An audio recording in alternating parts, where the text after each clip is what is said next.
All right, 1970. Here's prediction Man's number a 4. geyser. They made the prediction that this is a California newspaper, Redlands Daily, predicted there would be a food rationing in 64 and water rationing by 1980, and this was echoed across the country. The truth is, in 1980, there was actually not only enough food for the modern diet system to be put in place, the first national nutritional guidelines were actually issued. But here's the thing. We do have an updated prediction now. That was 1970. Was it 1970?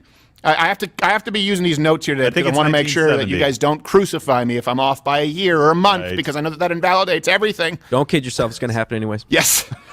Now the new prediction is by 2035, 60% of our meat will have to be lab grown. Why? I don't give a I don't care if cows fart. I watched Selma Hayek a prediction in 1970, another one. Now, I want to be really clear because you're going to say, well, why are you showing this documentary? Well, this documentary was released. It was very popular. However, this is a sentiment that was echoed for many, many years throughout the 70s.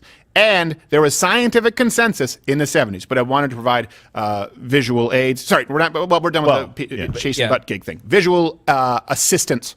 There you go. Leonard Nimoy, here he is, talking about how there was going to be a new ice age by the year 2000. Here. What scientists are telling us now is that the threat of an ice age is not as remote as they once thought. During the lifetime of our grandchildren, Arctic cold and perpetual snow could turn most of the inhabitable portions of our planet into a polar desert. The brutal buffalo winter might become common all over the United States. Climate experts believe the next ice age is on its way. Buffalo. According to recent evidence, it could come sooner than anyone had expected.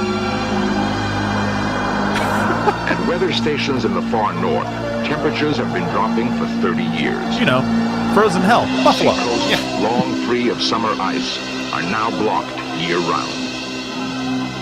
According to some climatologists, within a lifetime, we might be living in the next ice age. Quickly hit this. This was widely accepted science.